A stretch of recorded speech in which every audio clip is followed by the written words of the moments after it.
Welcome to Newt's World Podcast on the iHeart Podcast Network. A couple big things going on in addition, of course, to the president going to China. The Senate did finally confirm the new chair for the Federal Reserve, Kevin Warsh. It was a 54-45 vote. It's very interesting. Democratic Senator John Fetterman once again crossed to vote with the Republicans. Now, give you a sense of how Powell's position had eroded. Powell, the current Fed chairman, got 80 votes both times he was confirmed. Because back then it wasn't a big issue. But the Democrats have decided that they're not going to go along with Trump appointees. And so the only Democrat who voted yes was John Fetterman.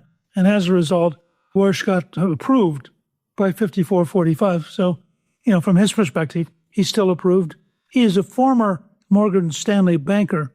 He used to serve on the Fed's governing board from 2006 to 2011.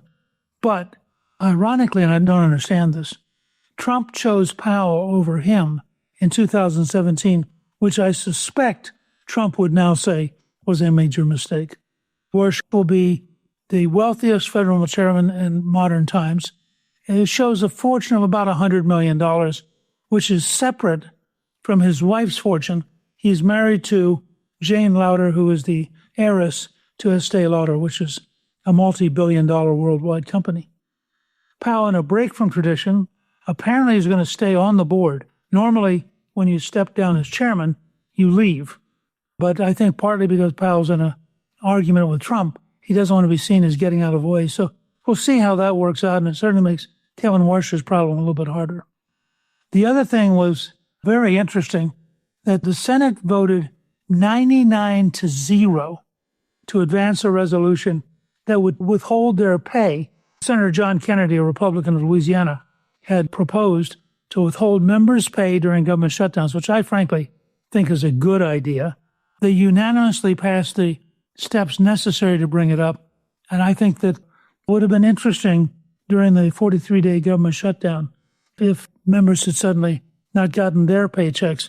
It would bring home to them what's happening to all the other government workers. So it's interesting. Now, they withhold it. They eventually, I believe, get it. But Kennedy said he would really like to bar them from leaving Washington during a shutdown. I personally think that's a good idea. I think if the government shuts down because they can't agree, they ought to stay 7 days a week until they get it done. I think the senator's not likely to agree to that. Coming up, I'm joined by Weifeng Zhong, Senior Advisor for the Office for Fiscal and Regulatory Analysis at the America First Policy Institute, and we're going to discuss President Trump's meeting with President Xi Jinping in Beijing.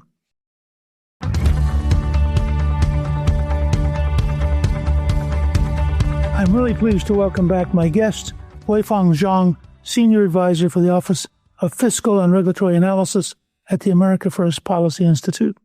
Well, thanks for having me again, Mr. Speaker. During the maternal health care event, which I watched while I was on the set of Outnumbered at Fox, typically Trump, you start over here with all these people to talk about maternal health care, and then it just rolls and goes wherever he wants to go. But he talked about his relationship with President Xi, saying that they had a great relationship. How would you describe the relationship between President Trump and the Chinese president, Xi Jinping? Well, one might say that even President Trump said that on the surface level. So I know now he's talking to Xi in Beijing now, and the last time it happened was 2017 when he first took office. In both cases, meetings were very pleasant on the surface, but what we need to look out for is actually what actions both sides take afterwards. I think that President Trump might be taking a very Chinese way of approaching that, because the Chinese leaders, they always have very pleasant meetings with people. It doesn't mean anything. My experience when I was speaker, I visited several times, was you always had this very disciplined front. They knew exactly what they were going to say. I was fascinated because in the times I would go, I would start with a lower ranking person. He would interview me. They would take notes. There then had to be a long enough block for them to get those notes to the next person. So as you gradually went up in rank, they all had the advantage of the previous conversations. And they knew sort of what I was focused on, and so they could make sure they had exactly the right answers, almost all of which were rote. There was not a great deal of, I think, reward for winging it on your own. Was there symbolically any meaning to the fact that when President Trump arrived at the airport, that he was greeted by Vice President Han Zheng rather than by Xi Jinping? I've seen it go both ways. Doesn't seem to be any, not necessarily that taking a lower tier of reception necessarily, because they might think of that as like appetizer, with the main show being the president would receive President Trump formally later occasion. It seems overall the reception level is quite similar to 2017 and probably the highest level they would go anyway. And I think what it suggests is that this is a Chinese way of setting the stage and projecting confidence, not necessarily that they would think the U.S. is a great power, hence we need to put up all these pleasantries. You know, back in 2017, he was greeted by Yang Jiechi, who was a senior official, but not as high a rank as the vice president. But one might say Yang Jiechi, though, it was probably as powerful as the vice president of China. In fact, the vice president was never really trusted by Xi Jinping anyway. So there's no big signal here at this point. Now, they had a band, they had 300 young people singing a welcoming message and waving American and Chinese flags. I mean, it seemed to me that the Chinese, who were very good at this and think about it a great deal, were at least communicating symbolically that they're glad Trump is there. Right, and I think there might be their strategy to elevate issues they really want to talk about. Obviously, Xi Jinping, Taiwan is an issue top of mind for Xi Jinping. So when he set a grand stage, it helps him to elevate the importance of Taiwan when he raised it with President Trump, don't mess with Taiwan. See, we have this grand reception for you, and then, Taiwan is really important to us. I think it might serve that kind of purposes in terms of projecting confidence in issues key to the Chinese Communist Party. This president is a little bit unusual in that very often you learn what he's doing by something he puts on Truth Social. So recently he wrote, "I will be asking President Xi, a leader of extraordinary distinction, to open up China so that these brilliant people can work their magic and help bring the People's Republic to an even higher level." Part of the Trump technique when he wants you to do something is flattery, but a leader of extraordinary distinction is a pretty strong positive. Well, yeah, so maybe that indicates maybe President Trump knew that China and President Xi was watching the Truth Social too. So there's a different level of calculations that we need to be aware of. And maybe that's because what we want them to do, the stuff we want them to do is more important to us. Hence you pay more in lip services. I think you could make an argument that leading 1,400,000,000 people, the fact is that President Xi has been an extraordinarily powerful leader. Some people argue that he may be more powerful even than Deng Xiaoping, in which case you'd have to go back to Mao to get to the level of impact that Xi has acquired. How do you weigh internally in China the relative impact of Xi's presidency? This is a very interesting question, Mr. Speaker, because we need to make a distinction between two concepts.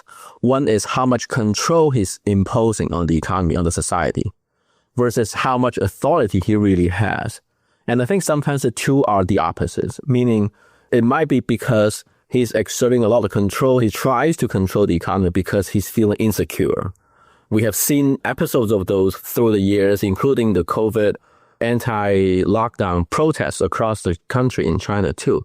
A lot of people were raising banners and slogans to basically show discontent to his rule. And if you look back to his time in office for coming up to 15 years now, he really didn't have much achievement to write home about compared to previous presidents, including those, Mr. Speaker, you have interacted with. We have Deng Xiaoping, who opened up the economy to the world. You have Jiang Zemin, who kind of took back Hong Kong and Macau, held the Olympics in Beijing. All these were great achievements in the Chinese people's eyes. There's really not much to talk about when it comes to the last 15 years under Xi Jinping. I think my interpretation is that he needed to exert power and control because he really needs it. He's losing it. He's feeling insecure of his power. I noticed 2 or 3 weeks ago that they sentenced 2 former defense ministers to death, but then suspended the sentence for 2 years. What's that all about?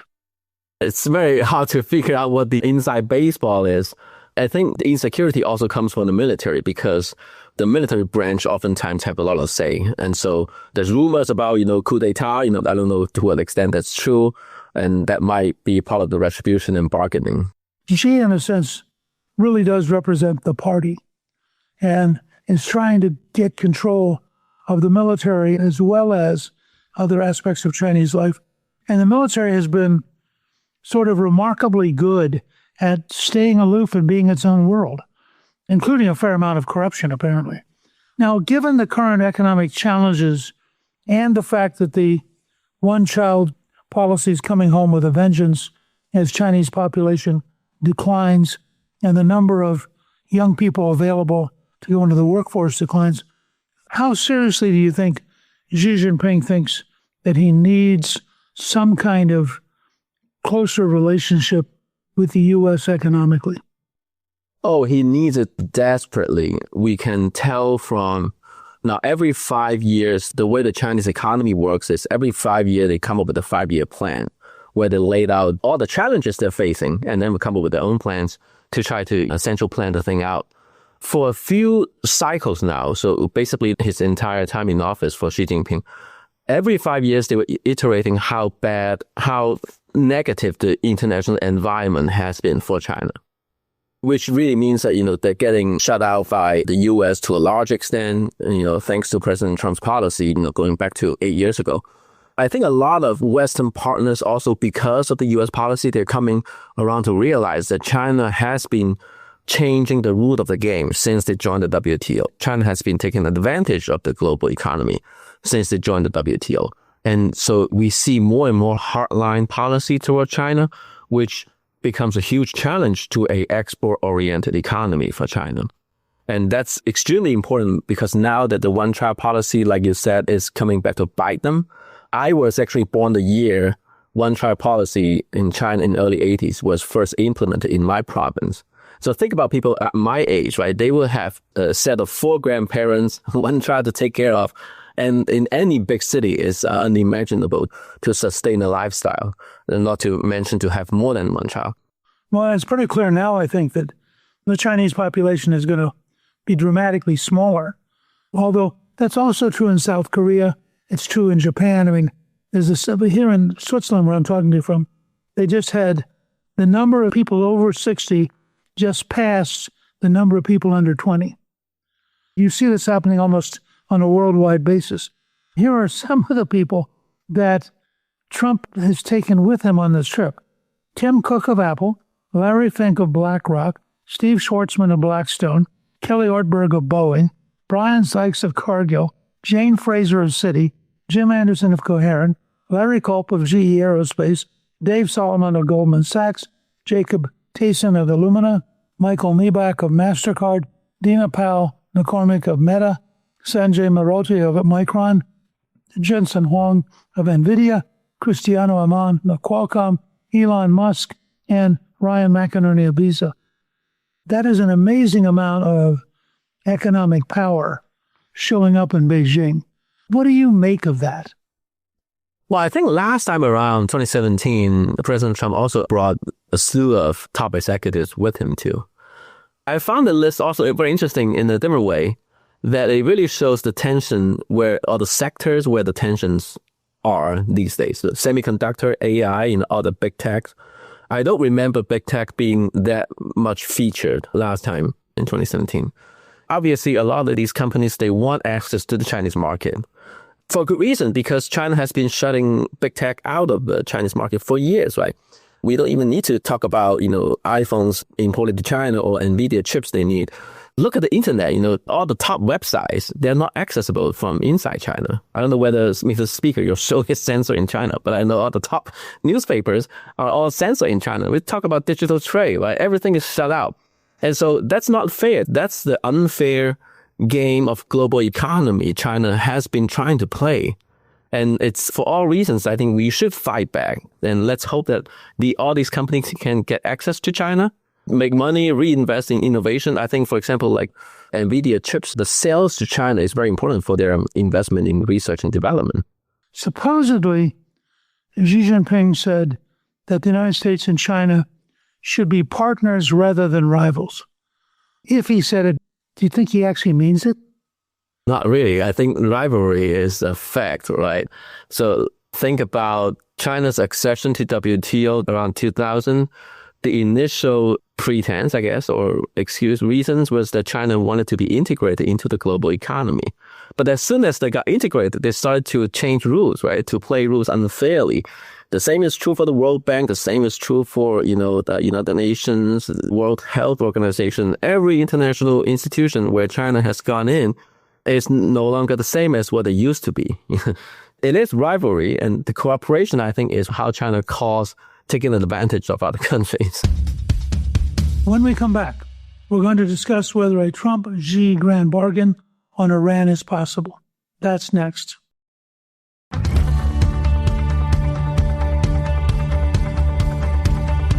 They had a kind of a joint announcement that Iran should never get a nuclear weapon and that the Strait of Hormuz should remain open and international.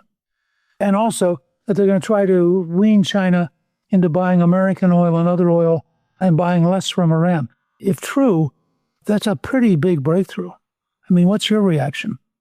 I think the same too. Part of the reason might be that open waterways in the Middle East in Iran is also key to China as well, because China is a big purchaser of crude oil. So there's some common ground here to be found, and I'm glad. It seems like early indication suggests that they found some, at least. Now, the bigger question I think everybody has in mind is, what did the U.S. give away, right, in order to have that cooperation from China? I honestly hope not that much. I think it's fortuitous that the issue of Taiwan really will come to the forefront next year, probably not this year. I think there's a lot of significance into 2027 as a key year for Xi Jinping, because that's when his third 5-year term would come to an end, which would mean that he would need to secure more power and legitimacy to extend that to a fourth term, because people in China are getting fed up, like, when will he be gone? And he needs reason to stay on. So Taiwan would be a key policy question. I hope that the U.S. doesn't give ground on Taiwan when it comes to that year, even though we now secure some cooperation with China on Iran. I'm like you. When you suddenly hear that Xi Jinping has agreed on no nuclear weapons in Iran and the strait has to remain international, you kind of wonder what he gets back for that, or whether in fact he just thinks it's in China's interest, first, not to have a whole lot more nuclear proliferation, and second, to be able to access all the oil produced in the Persian Gulf, and not just Iranian oil. But I was very surprised that on the first day they had that announcement. That's the sort of thing which normally would sort of close out the event. It did strike me that it was more positive than you might have expected in the opening round. What's your feeling? Well, I think that's good to see that China is agreeing to at least these two key points on Iran. Positive opening, I don't think means that much, though. If you think about 2017, the whole meeting was very positive too. But think about how the U.S.-China relation became after the 2017 visit is actually the opposite, right? We didn't think about Huawei, for example, in 2017 during President Trump's visit to China. Huawei, TikTok, and all these tough line China policy coming up from the White House, afterwards indicates that, a good meeting doesn't really mean a lot. It doesn't necessarily mean that it's going to sustain very positive for a very long time. Apparently, Trump said on Fox Business that he wrote a letter to Xi asking him not to send arms to Iran, and that Xi wrote him back saying he really wasn't doing that. But apparently, the New York Times and others have reported that the Chinese may have been, for example, transferring shoulder-fired missiles that are capable of shooting down low-flying aircraft. It does seem that there's a certain cheerful willingness on the part of the Chinese officials to just plain not tell the truth. That's very typical, right? It has been the Ukraine war is the same. They are supporting Russia in various ways that are below the surface, and they never admit it. They never admitted that they tweaked all these international rules, right, when they joined all these international organizations. I don't think the Chinese leaders, at least, are being truthful is something we could hope for. Apparently, the Iranian foreign minister actually said that Iran was receiving military cooperation from both China and Russia, which would sort of contradict Xi's position. Don't we have a similar dishonesty about the degree to which they provide the chemicals for drugs that come to the United States? Absolutely. And I mean, there's all sorts of dishonesty during the COVID era too, right? Like the intransparency about outbreaks, all these investigations that we had to go through to find out even just a little step closer to truth. The discontent about non-transparency in China is just so widespread and so long held. If you think about the media landscape, right? China publishes newspapers too, and which is the area I've studied for years. Those newspapers are not the same as U.S. newspapers or any newspapers in any free country. And they're all lies. But I think that the key thing is we need to see through that. You know, they tell lies all the time. Are they telling lies differently? Are they telling lies in a way that shows any trends that are worth, monitoring or worth taking note? I think that's a second level of reading that we need to have go beyond the surface level. Yeah, because I think at a surface level, they're always going to try to be smooth and reassuring. And then the question is, what's reality? Right. Like we talked about Taiwan, right? The way the Chinese have tried to reframe the Taiwan problem is indicative, can be seen from even the phrase they use, because we call it one China policy, right? We recognize that there's only one China. We're not specifying who's really the one China, but China sort of tweaked that into like one China principle. In their interpretation is that, there's only one China and that's the People's Republic of China. No, that's not what we said, that's not what we agreed on. When they took over Hong Kong, you probably know the phrase better than I do. They had some phrase like one country but two systems. Two systems, yeah, which have now become one system. That's right. Ahead of schedule. They have always seen Taiwan as the 19th province. From their perspective in Beijing, this is a internal matter between a part of China and the rest of China, which I think actually was also Chiang Kai-shek's position. That he went to Taiwan, but was determined to try to get back to controlling the whole country. Coming up, we're going to discuss Taiwan and the future of U.S.-China relations.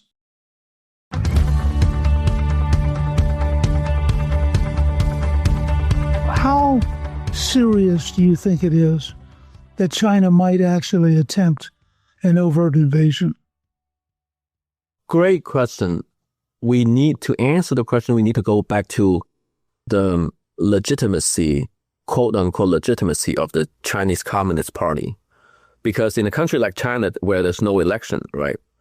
But it doesn't mean that the dictator can do whatever he wants. Because to some extent, you would need public support or at least obedience to execute your policy. Where is that authority coming from? Which is why for every single Chinese leader, they pay a huge amount of attention to talking about achievements. Every 5 years, they plan the next 5 years, but they review, all the great things we have done in the past 5 years, because that's how they could say, here, you need to listen to me. And going back to earlier, we talked about there are a lot more achievements by previous Chinese leaders on other issues. Before Xi Jinping opening up the economy, obviously Mao Zedong was the founder of the People's Republic of China. Deng Xiaoping had this great achievement of opening up to the Western world. And Xi Jinping really had nothing, so far nothing, if not creating economic troubles and pandemic. During his watch, the China's relationship with the U.S., the largest economy in the world, has deteriorated to what it is today. And we talked about this in previous interviews too. I always thought Taiwan is really key to now CCP's legitimacy because they have lost Hong Kong, basically. They took Hong Kong back in a way that's very embarrassing in the West's eyes. They have lost Hong Kong, basically. But now Hong Kong is no longer an example where they can talk about to Taiwan, see you in one country, two system, you can come back just like Hong Kong. No, Hong Kong is no longer a free society. After losing Hong Kong, really China has nothing to talk about when it comes to one country, two systems being a possible model for what they call reuniting with Taiwan, And so I think Xi Jinping really wants to take back Taiwan because that might be his last chance of having a big achievement. But how? Like forcefully? How long will it take? Will it become a drag on the military, the resources, the economy? I think he has a strong desire, but if we assess it in a longer time frame, I think time is on our side, meaning the longer it takes for Taiwan to become the key issue, to become a conflict, the harder it is for CCP to actually forcefully take back Taiwan. The economy is not going well. China is confronting a host of domestic problems, one-child policy, social security, national debt, especially at the government debt at the local level. They have a very adverse economic environment. All of that will be an obstacle for actually successfully taking back Taiwan. They can't make a positive case. If you're Taiwanese and you look at the life in communist China, and you look at how your country has prospered, and when they produce, I think, 70% of the world's chips, which is a very high value added, it's been very intelligently run to maximize their value, which I think also means that virtually the entire world would react very negatively to an overt invasion because it would threaten all of them. Absolutely. We have seen that, like you said, Mr. Speaker, Japan, South Korea, they all have been turning more and more negative toward how China is dealing with Taiwan. Think about the main age cohort of the people who are now in Taiwan, maybe my age, maybe a little bit older, but none of them were born in the old days. They have no memory whatsoever about what used to be the Republic of China, which is what Chiang Kai-shek wanted to take back mainland. They have been living in a society where it totally feels like just simply a different country than China. And a dramatically more open country. Absolutely. You have the advances in the semiconductor industry. People can actually vote for their leaders. Everything is better than mainland China. Correct me if I got this wrong, but I remember when I would talk to Jiang Zemin about this.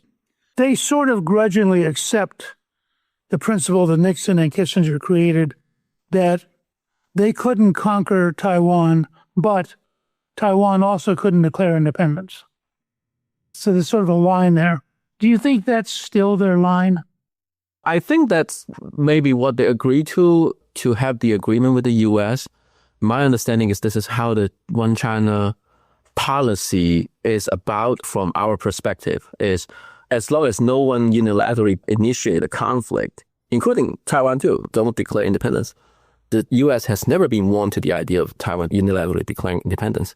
Why bother? You're already independent. Don't say it. Don't promote it. It's shiny. And so as long as no one really initiates that, we say just one China, and then we leave it with that. But China, they send war planes across the median line all the time, ships. Their posture is they are unilaterally trying to initiate a takeover. As you look at all this, and you're clearly remarkably knowledgeable about what's going on, what do you think is the biggest mistake Washington could make in dealing with China over the next few years? I think the biggest mistake Washington could make is to make concessions in terms of further giving away the rules of the game that we believe in. It's one thing to have more trade with China, which as an economist, I'm for trade too, including for access to the Chinese market by a lot of American firms. But we should not do it in a way that helps the CCP or make, a post-World War II liberal international order further twisted to benefit a non-democracy. And it's one thing to say we allow some export of chips, semiconductor chips to China, right? But it's obviously another if all that is going into the Chinese military, going into training AI models that censor people's free speech, which we are seeing every day from Chinese models particularly.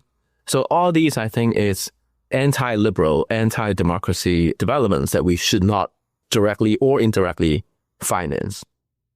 I spent 2 days this week looking at artificial intelligence and the very sobering developments that have occurred recently, where we're beginning to see systems that are self-inventing.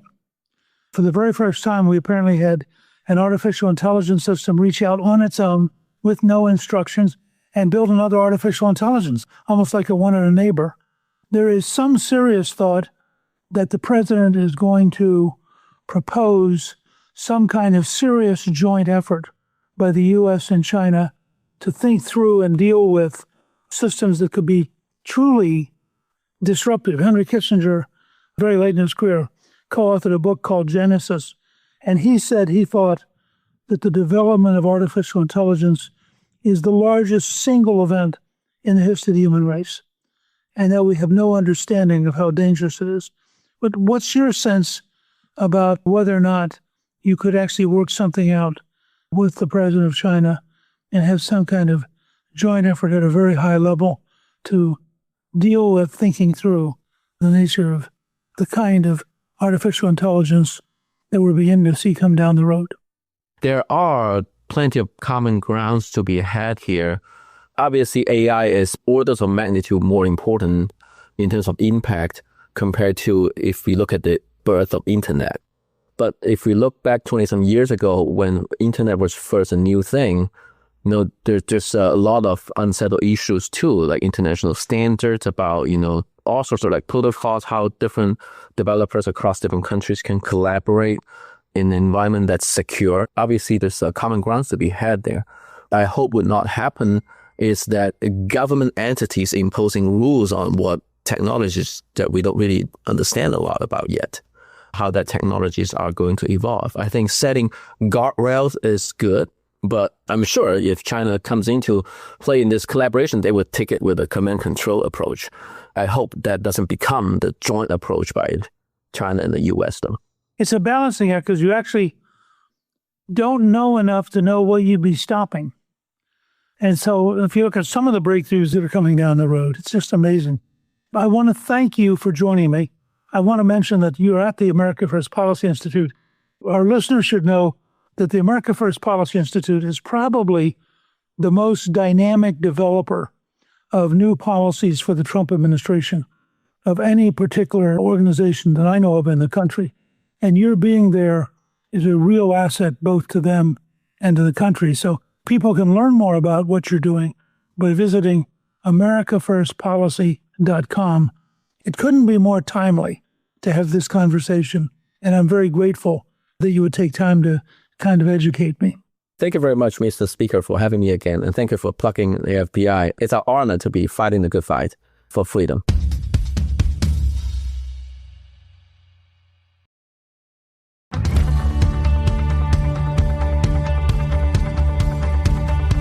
Now I'm pleased to introduce a new segment to Newt's World where I answer listeners' questions.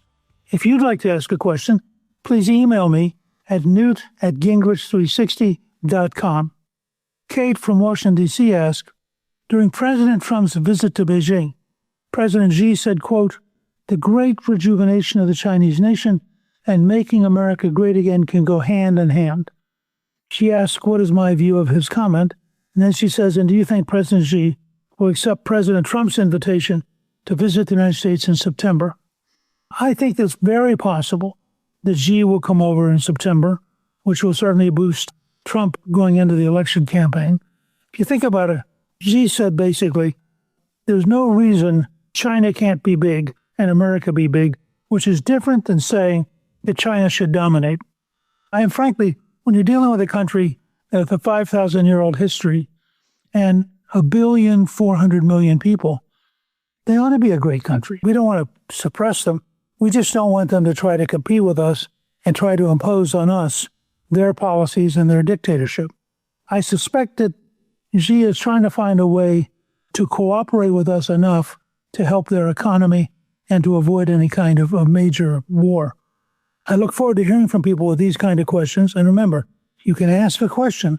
Just email me at newt@gingrich360.com. Thank you to my guest, Weifeng Zhong. Newt's World is produced by Gingrich 360 and iHeartMedia. Our executive producer is Garnsey Sloan. Our researcher is Rachel Peterson. Special thanks to the team at Gingrich 360. If you've been enjoying Newt's World, I hope you'll go to Apple Podcasts and both rate us with 5 stars and give us a review so others can learn what it's all about. Join me on Substack at gingrich360.net. I'm Newt Gingrich. This is Newt's World.